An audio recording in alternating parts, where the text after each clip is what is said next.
どうもこんにちは、ロックンクローラーズです。今週も週刊 RC クローラーをやっていこうと思います。前回ですね、ベンチャーですよね、HPI のベンチャー。これがですね、突如として、ちょっとしたバージョンアップをして RTR でね、再発したよっていうところで終わりましたね。続いてのネタはどうしようか。このテクノのね、モンスタートラックはちょっと置いといて、レッドギャットこれも置いとくか。これですね。クロス RC の18分の1スケール。EMO X3。これね、エモじゃなくて EMO って発音するみたいですね。EMO X3 タイガー。オフロード救助車両の開封の儀ってことでですね。これ、OBL ホビーさんからですね。製品の提供いただきましてレビューをした、動画、開封動画と、走行動画はね、まだちょっと動画にしてないんですけれども、開封のね、紹介をしました。ということでね、開封はこれブログ見ていただければね、動画見ていただければわかるんですけれども、やっぱね、この8分の1スケールのラジコン、僕大好きなんですけれども、このリアリティね、これ救助車両っていうことで、後ろにね、レッカーのこういうアームとかね、このラインとかちゃんとついてるんですよね。で、これちゃんと動くんですよ。このライン、サーボで。マイクロサーボがこの辺についてましてですね。動くんですけれども、この辺はですね、さすがにやっぱりですね、クロス RC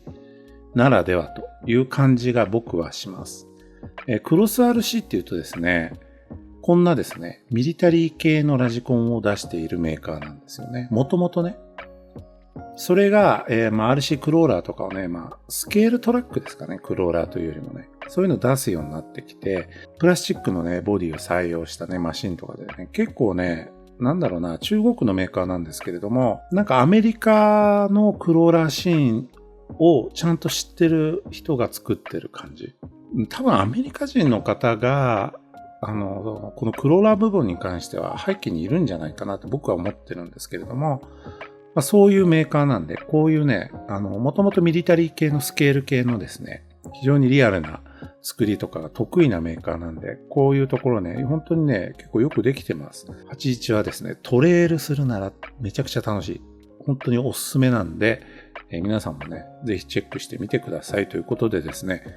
そしてですね、残念なお知らせなんですけれども、RC4 ウィールドライブの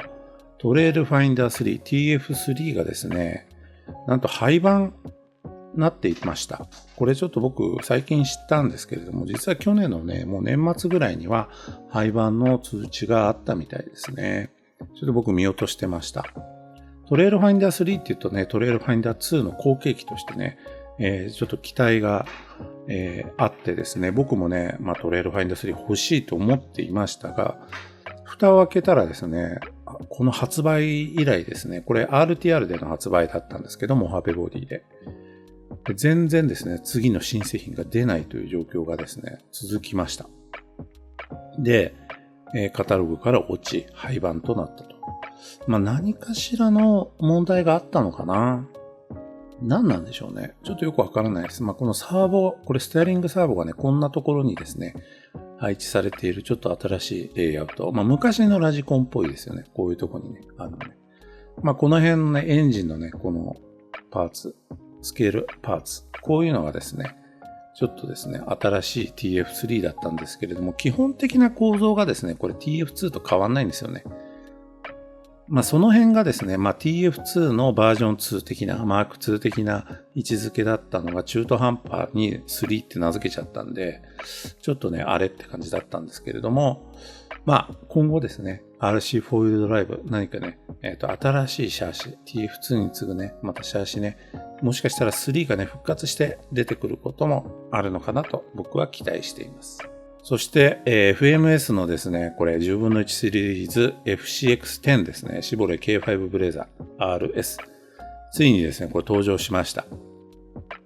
ちょっと前のブログでもね、もうそろそろ登場かなんていうことを書きましたけれども、2月の末にですね、発売されましたね。FMS の FCX シリーズっていうとですね、FCX24、18、に続いてやっと10が出たという感じです。FCX シリーズっていうのはですね、これ FMS のラジコンでは走りの性能に結構こだわった仕様のマシンですね。普通に走るマシンです。簡単にですね、わかりやすくこの FCX10 をですね、表現するとですね、アキシャルの SCX103 とトラクサス TRX4 を足して2で割ったような感じ。そういう、製品かと思います。で、ボディはこの K5 ね。最近、もう本当いろんなメーカーがこの K5 出しててですね、もう何のボディがどこのメーカーのだったか、ちょっとね、整理つかないぐらい僕は混乱していてですね、見飽きてしまった感はあるんですけれども、この FCX10、リアがね、軽いんでね、これ走ると思います。そしていろいろですね、機能がついてるんです。DIG ですね。DIG ユニット搭載。これは FCX103 に搭載されましたね。あと、バンキッシュの VS410 とかですね、カプラとかですね。そういうものについてるんですけれども、あんまりですね、DIG ユニットを搭載しているこのスケールトラックっていうのは、こういうね、スケール系のトラックで DIG 搭載してるっていうのは少ないですよね。そして 2WD、4WD の切り替え。これはDIG のね、切り替えの時に、ギア位置でね、簡単にできるんで、これはあんまり気にしなくていいと思います。デフロック、オープンデフ。これは、最近ね、の、高規格クローラーでは、ほとんどね、よくついている機能ですよね。これはあるとですね、楽しいかもしれません。2スピードミッション。これ、2スピードミッションがあるからこその、デフロック、オープンデフなんですよね。の制御なんですよね。これ2スピードで速く走れないのに、これデフロックのね、制御あってもね、何も楽しくないんですけれども、確かね、ギア比の、違いがですね、結構あるんで、結構速度出るんですよね。ハイギアだと、この FCX10 で。そういうこともあって、デフロックオープンデフがついています。そしてポータルアクセル仕様ですね。これもTRX4、SCX103 と通ずるものがあります。そしてね、僕的にちょっとやっぱ気になったこの磁気接続の LED。ちょっとね、どの辺だったかな。これですね。このね、磁石にこれ電源がついてるんですよ。で、ボディとの固定ももちろんですね、ここで電源供給もするというもので、非常に楽だと思います。いちいちですね、シャーシとボディの LED 配線をね、外したりとかしないでもですね、これでパッと電源がつくっていうのは非常に大きな、メリットかな。いいと思います。ただ、この磁石のね、保持力がどれだけあるのか僕は気になりますね。プロポはこれちょっと技的なのかわかんないですけれども、多分これ技的まだないんじゃないかな。そんな感じするな。このプロポはね、ちょっと見たことないですし、ただ FMS はですね、技的多分積極的にね、取得するために動いているという話も聞きますので、ちょっとこれはね、時間を置いてですね、今後レビューできたらと思います。そしてですね、これは、新製品ではなくて、ちょっと前に出た製品ですね。G-Made ですね。G-Made 実は僕一台もまだ持っていない、経験したことないメーカーなんですけれども、韓国のね、G-Made ですね。ここがですね、いつだったかな？今年の1月か。これ出してきたんですよ。スパイダー。これかっこいいですよね。似たような時期にですね、アキシャルからですね、CJ7 か。かっこいいやつね。ジープの。出まして、ちょっと似ているところもあるんですけれども、これはたまたまだと思います。リリース時期的にね、被っただけ、本当に。で、これ。シャーシはですね、GS02F なんで、前からっていうとちょっとあれですけれども、割と最新のシャーシです。ちょっと前にビルダーズキットとかも出ましたよね。そのシャーシを、で、ちょっとロングホイールベースになって、このボディになって出てきたと。しかもこれ、組み立てキットなんですよ。どうですか？組み立てキット、これ結構魅力的ですよね。ホイールベース347。なんかね、これ、ちょっとワクワクするな。作りたいな。ちゃんとタイヤもボディもついている、今まで作ったことないシャーシキット。実はね、この春になって作りたいなと思ってるんですよ。なんかワクワクするじゃないですか、春って。僕が初めてラジコンやったのも2020年の春で SCX103 作ったんですけれども、なんかその時のね、感覚がちょっと蘇ってきてですね、最近ね、ラジコン作りたいんですね。新しい未経験のキットを作りたい。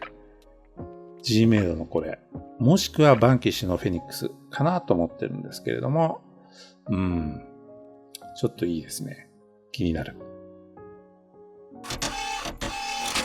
そしてですね、エレメントの、エンデューロ、ユートロンですね。これ、ウトロンじゃなくてユートロンと読むみたいです。エンデューロ SE の RTR ですね。これ、日本のね、正規代理店をやっているチーム AJ さん、アソシの代理店ですね。がもちろんエレメントも代理店をしているので、そちらとですね、協力し合ってですね、今後ですね、エレメントの製品の、長期レビューということでですね、いろいろな製品をですね、僕のブログや動画でですね、紹介していこうと思います。チーム AJ さんね、知ってる人は知っている、特にね、レース、競技シーンではですね、有名な会社ですよね。そちらの、ご協力のもとですね、エレメントエンデューロのまずはですね、ユートロン。これのですね、開封レビューということで、ブログの方にですね、細かくやっております。もちろん技的あるですよ。じゃあ大丈夫ですからね、皆さん。そんな、ユートロンなんですけれども、今後ですね、またいろいろ走らせてですね、レビューも行っていきますので、楽しみにしていてください。他にもですね、エレメントはですね、エクトとかブシド、あとナイトランナーの青いやつとかね、あとパーツ関係とかもいろいろですね、レビューしていく予定でございます。今回はですね、盛りだくさんなんですけれども、キラーボディのね、ジープグラディエータールビコン。これ発売されたのはもうね、去年のね、ちょっと前、もう夏ぐらいだったかな。だとは思うんですけれども、これかっこいいですよね。で、これがですね、日本の正規代理店、流星株式会社さんね、がやっている Amazon の公式ストアがあります。こちらでね、販売をしております。という紹介です。結構ですね、高いです。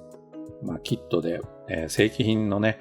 組み立てキットなんですけど、やっぱりキラーボディのね、このボディなんで高いんですけれども、ちょっとこれはですね、コメントとかでもですね、めちゃくちゃこれはクオリティ高くてかっこいいですよっていうね、ことを教えていただいたりして非常に興味があるんでですね、やってみたいんですけれども、何のシャーシを採用するかですよね。キラーボディのね、マーキュリーっていうシャーシ。これまだブログでは紹介してないんですけれども、ちょっと気になりますよね、あのシャーシね。シャーシだけの単体で見ると少しですね、まだまだっていう感じはするんですけれども、せっかくですね、キラーボディのね、ボディでこれ作るんだったらやっぱ、キラーボディ製のシャーシでね、コンプリートで仕上げたいな、なんて思いますが、皆さんはいかがでしょうか。キラーボディのね、Amazon の公式ショップサイト、ぜひね、皆さんもチェックしてみてください。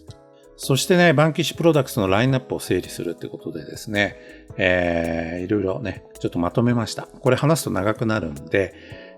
簡単に説明しますが、VS410 のね、オリジン、初代の VS410 ですね。そしてこのウルトラとプロ、ポータルがウルトラで、プロはストレートのね、この金属アクスルが付属しているね、カーリーのね、キット。これ、キットで$800とか$900ぐらいするやつなんですけれども、このね、6点。これがですね、バンキッシュのね、顔でした。このね、スカウトボディね、かっこいいスカウトボディ。スカウトベースのボディなんですけれどもね、ライセンスじゃない。これがいかにもバンキッシュのね、高級ハイエンドマシンって感じでね、憧れのマシンだったんですけれども、これらが廃盤となりましたということですね。残念ですね。900はいかないか、899だよね。一番高いのでね。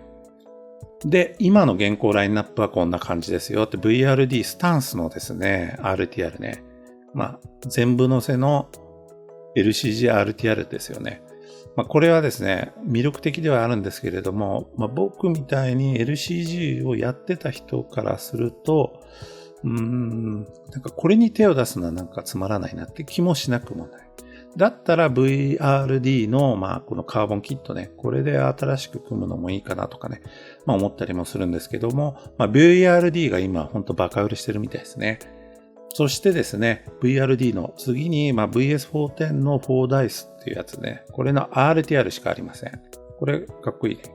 結構好きです。そして、フェニックスの RTR ですね。そう、RTR をですね、バンキッシュが出す時代になりました。そしてフェニックスのキット。これはね、ちょっと僕、買わなければいけないなと思っている、製品の一つです。なぜなら僕、バンキッシュはですね、一つも経験してないんですよね、未だに。ボディは1個持ってますけれども、シャーシは1回も経験したことない。で、これはね、義務感としてですね、ちょっとね、導入しなければいけないなと思ってるんですけど、フェニックスのね、キットってもう2年前に出ているものなんで、ちょっとね、新しい感じがしなくてね、ブログとか動画でのね、ネタにするのはどうなんだろうっていう気はします。それ考えるとね、さっきの Gmade の、スパイダーの方がいいかなとか思っちゃうんですけど、どうでしょうかね。そして、またこれ新製品なんですけれども、エレメントエンデューロのね、12分の1のシリーズにこの武士道が追加ということで、なんか1ヶ月に1台ずつぐらいですね、エレメントエンデューロ12、12分の1スケールのやつね、出してきてますね。センデロ、エクトに続いてですね、武士道ですね。この武士道、面白いですよね。悪くない。で、ちょっとそう、これ今 CC02 のね、これトヨタのね、FJ40。映ってますけれども、なんとですね、エンデューロ12ってね、サイズ的にですね、これ、CC02 のこのランクルと、ほとんど一緒なんですよね。ホイールベース252で一緒なんですよ、エンデューロ12と。向こうではやっぱね、この CC02 とか01とか、あと MST のね、CFX とか TWS の製品とかね、あの辺はやっぱね、12分の1ぐらいのスケールになっちゃうんですよね、アメリカンサイズだとね。ある意味ですね、これ、シャーシ乗せ替えられると。シャーシとかボディを乗せ替えられるということも、海外のね、人をやってる人いましたね、なんかね。ちゃんとは乗せてないですけどね。サイズ的にやっぱぴったりだみたいな感じで。そういう意味で考えるとね、タミヤのボディを、走るシャーシに乗せるっていう意味では、エンデューロ12面白いかもしれないんですけど、これモーターが38なんですよね。380モーター。これもうちょっとね、540モーターで、いわゆるドライブトレーン周りがね、もうちょっとなんかしっかりした、ちょっとスモールスケール化した仕様じゃないものだったら、もうちょっとなんか支持されるんじゃないのかなって気がするんですけれども、もしかしたら今後ね、エンデューロ12、12分の1スケール内ブームのきっかけになるマシンになるかもしれませんね。そして今週の最後はこれです。長くなりましたが、これで最後です。レッドキャットから18分の1スケールのアセント18クローラーっていうものが、出ましたね。レッドキャットからはですね、何か出ると、今年、新しい製品3作品出るんですけれども、それを予想してくださいみたいなね、キャンペーンやってまして、1作目がこれでした。18分の1スケールのクローラーですね。TRX4M とか FCX18 とか、それに、続くですね、18分の1スケールマイクロクローラー。マイクロとは言わないかな、スモールクローラー、スケールクローラー。レッドキャットなんでボディはこんな感じです。かっこ悪いですよね。顔つきはね。これシールかな？デカールかな？ただ、これ、アセントって10分の1でも実はね、ありますよね。去年出ました。10月ぐらいに。それの18分の1スケールってことで、コンセプトはですね、やはり走り重視のマシンなんですよね。軽量化されたボディ。そこまでこだわっていないボディ。いい意味でね。そういう意味で、走りが、結構優れているというレビューを結構見ましたもん。そして価格もですね、なんとですね、定価で119ドル99。で、5月1日までは99ドル99で発売されているそうです。まだね、A メインホビーとかでは取り扱ってないですね。で、こんな感じのね、LCG と呼ぶにはちょっと車高が高い気はするんですけれども、シャーシのですね、これ構造的にはですね、このレール、これ完全に LCG シャーシですよね、このね、食い込み具合。これはアセントのコンセプトをそのまま引き継いでるシャーシだと思います。で、位置なんかもね、ミッションの位置なんかもこれ低いですしね、サスペンションもなんかハーフスプリングになっててね、オイルもこれ入ってるみたいです。スモールスケールのね、クローラーとかでオイル入ってなくてね、出荷されたりするんですけれども、その辺もちゃんとしていたりしてですね、非常にですね、減衰効いたですね、いい足の動きするみたいですね。そんなマシン、ちょっとね、これ気になりますが、今後のこのマシンの運命を握るのはやっぱアフターパーツだと思います。現在の段階でですね、レッドキャットから純正のオプションパーツがこれだけリリースされているそうなんですけれども、やはりですね、社外パーツですよね。アフターマーケットのメーカーからパーツがどんだけ出るかでですね、どんだけ支持されていくか今後っていうのが決まると思います。やっぱ純正パーツだけだとね、みんな一緒になっちゃいますからね。社外パーツでどれだけその差を出せるかっていう個性を出すか、考え方のね、差を出せるかっていうところがポイントになってくるので、TRX4M とかね、SCX24 みたいに社外パーツがバリバリレッドキャットからね、このアセント用にですね、出てですね、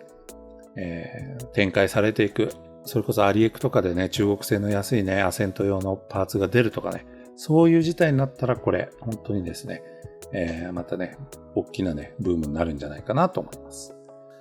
ということでね、長くなっちゃいましたけれども、こんな感じです。今週結構ネタありましたね。今までね、溜まってたネタをね、バンバン出していってるんで、こんな感じでね、結構長くなっちゃうんですけれども、お付き合いいただけると幸いでございます。それではまた、次回、来週とは言いません。次回、またよろしくお願いします。